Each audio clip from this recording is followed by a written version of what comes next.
Masih banyaknya celah dalam payung hukum yang mengatur mengenai kejahatan seksual di Indonesia membuat banyak tuntutan di berbagai sektor, termasuk mengesahkan Undang-Undang Penghapusan Kekerasan Seksual. Perjalanan mengesahkan undang-undang ini pun dikenal sudah begitu lama, menginjak 1 dekade lamanya, terutama jika berkaca pada banyaknya kasus kekerasan seksual yang relatif meningkat setiap tahunnya. Apalagi baru-baru ini publik kembali digegerkan dengan adanya tindak pelecehan seksual kepada anak-anak di Tangerang Selatan, Minggu 26 Juni 2022. Tentu menjadi kekhawatiran tidak hanya bagi orang tua korban tetapi juga bagi elemen masyarakat. Kita akan membahasnya sore ini bersama dengan anggota Komisi 3 DPR RI Didik Mukrianto dari fraksi Partai Demokrat dan juga Ketua Bidang Hukum dan HAM Partai Perindo Tama S. Langkun. Selamat sore Mas Didik dan juga Mas Tama. Selamat sore. Selamat sore. Dan Pak Didik. Ya, Mas Tama. Baik, saya ke Mas Tama terlebih dahulu. Mas Tama, ini Anda sempat membuat pernyataan terkait dengan urgensi pembentukan Direktorat Khusus Penanganan Perkara Kekerasan Seksual di kepolisian. Nah, ini berangkat dari masih belum menurunnya kasus-kasus kejahatan di Indonesia dan menakar aturan yang ada saat ini. Sepenting apakah nantinya badan khusus ini dan bagaimana jika ternyata ekspektasi Anda terhadap mekanisme pendekatannya nanti ke depannya? Ya, Wilson, tentu saja saya melihat dari undang-undang yang kemudian baru disahkan ya, artinya ini belum lama. Undang-undang TPKS. Nah, kalau saya lihat dari konten atau muatan undang-undang tersebut, itu mengatur banyak sekali aspek.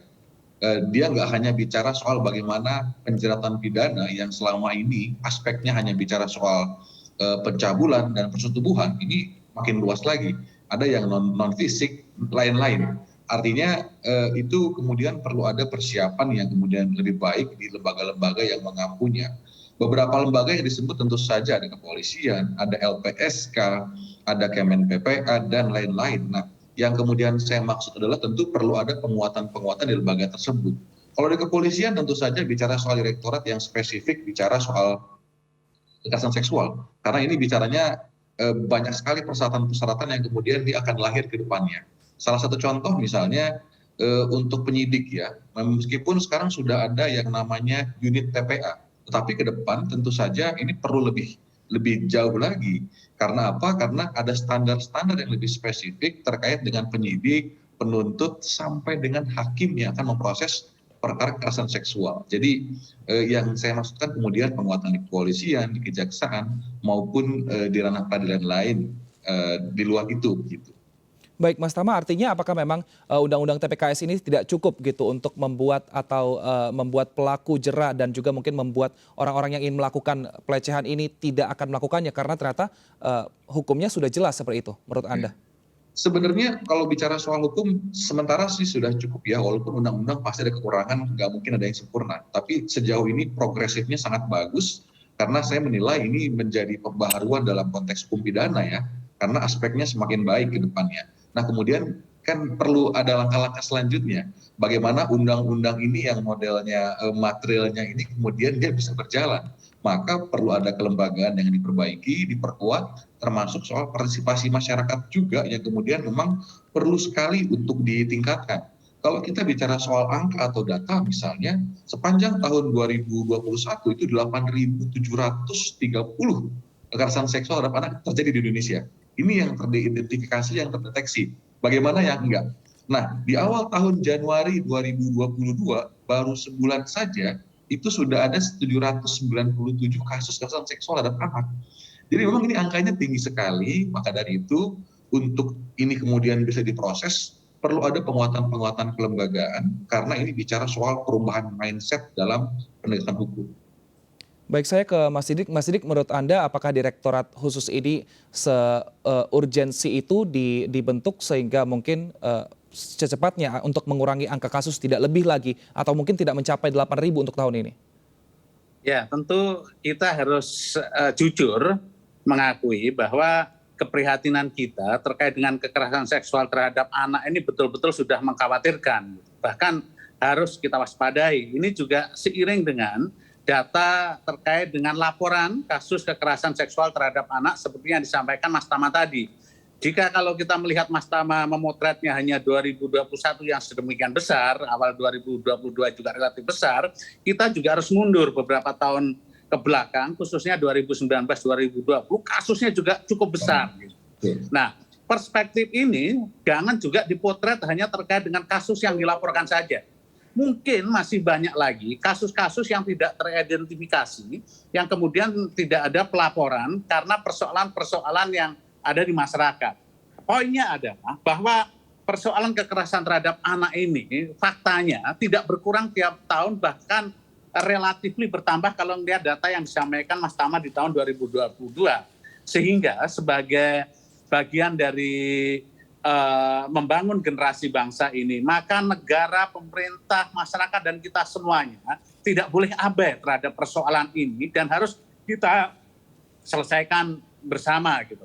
Nah, jika kita melihat dari struktur atau payung hukum, memang kami di DPR maupun pemerintah terus menghadirkan sebuah penguatan, dan yang terakhir memang sudah disahkan yaitu Undang-Undang Nomor 12 Tahun 2020 tentang TPKS. Nah, sebelumnya itu juga ada penguatan dalam perspektif undang-undangnya atau aturannya, yaitu Perpres 65 tahun 2020. Political will terkait dengan kekerasan seksual terhadap anak ini, kami sudah mencoba memaksimalkan di sana. Ruang-ruangnya pun, keberpihakannya pun, baik di Perpres maupun di TPKS ini, sudah kita atur sedemikian detail.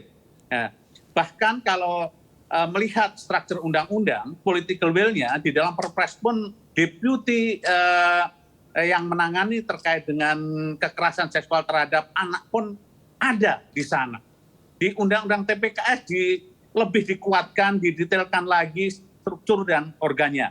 Memang struktur organ yang sudah menjadi payung hukum yang kuat ini, bagaimana kemudian selain political will yang sudah dilakukan ini, kemudian action will-nya. Nah, action will-nya itu bagaimana kemudian mengurai, mencegah gitu persoalan kekerasan seksual terhadap anak ini bisa dijalankan dalam tataran teknis gitu. Tataran teknis itu ya salah satunya selain ada direktorat khusus di penegakan hukumnya di kepolisian, tentu banyak hal yang harus dielaborasi atau dilakukan dari turunan undang-undang itu, karena persoalan kekerasan seksual itu juga harus kita bicara mengenai pencegahannya, mengenai perlindungannya, akses keadilannya, kemudian pemulihannya, pendampingannya. Banyak sekali dan ini sudah diatur gitu. Karena apa? Bahwa kekerasan seksual kepada anak ini dampaknya sangat besar.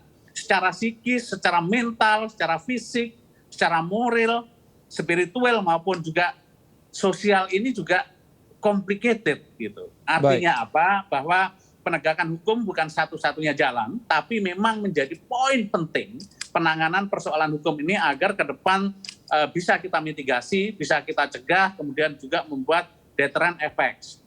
Selain itu juga, kita juga harus terus dorong pemerintah dan negara untuk merealisasikan penanganan yang lain.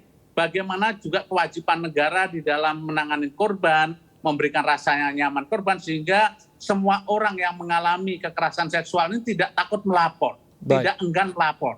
Karena saya juga khawatir selain yang data yang dilaporkan itu masih banyak lagi kejadian-kejadian ataupun pelecehan-pelecehan yang tidak terlaporkan. Makanya kebijakan ini juga harus ramah terhadap perlindungan anak ini. Gitu. Baik, saya ke Mas Tama. Mas Tama, kira-kira celah apa yang harus ditutupi nantinya dari Undang-Undang TPKS ini yang bisa dikuatkan nanti oleh Direktorat Khusus ini sehingga nanti hukumnya lebih jelas dan juga lebih tegas? Ya, tentu saja soal pembentukan direktorat tadi menurut saya menjadi salah satu hal penting juga yang perlu dilakukan. Artinya kepolisian kemudian juga harus bebenah di internal untuk bisa fit in dengan undang-undang yang sekarang sudah berlaku. Meskipun yang saya sudah sampaikan tadi, kita sudah punya yang namanya unit TPA. Jadi kalau kita ke Polda, itu sudah ada di sana, di Polres juga sudah ada.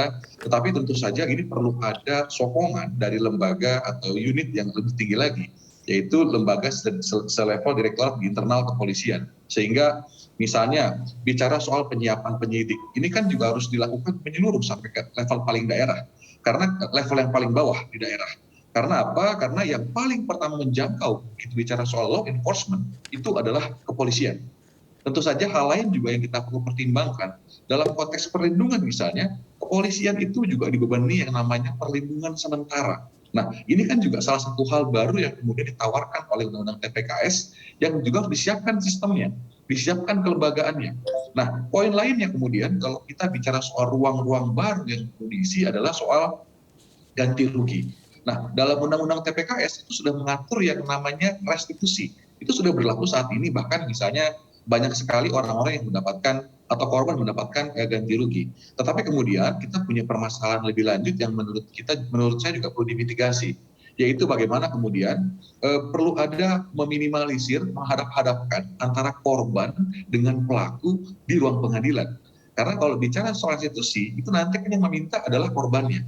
Nah, ini menurut saya perlu ada juga mungkin lembaga seperti Victim Trust Fund misalnya di negara-negara lain ya. Artinya ada fund yang memang disiapkan oleh negara, oleh pemerintah, bisa juga menggunakan uang-uang masyarakat begitu, yang kemudian itu bisa dipakai untuk mengganti dulu. Karena sering kali juga misalnya korban-korban ini untuk berobat dia susah, untuk tes psikologis dia harus biaya sendiri, untuk datang ke pengadilan dia perlu ongkos sendiri. Nah, hal-hal seperti ini juga kemudian ke depan secara teknis perlu untuk dipikirkan. Baik. Makanya kemudian selain kelembagaan tadi perlu juga misalnya penguatan di LPSK-nya, Lembaga Perlindungan Saksi dan Korban. Baik, jika dari segi hukum ini sudah mulai dikuatkan, lalu bagaimana dari segi apa lagi yang perlu harus diperhatikan pemerintah dan juga lembaga-lembaga terkait agar hal ini tidak terulang? Namun diskusinya kita akan lanjutkan usai jeda. Mas Tama dan juga Mas Sidik tetap bersama kami di MNC News Now.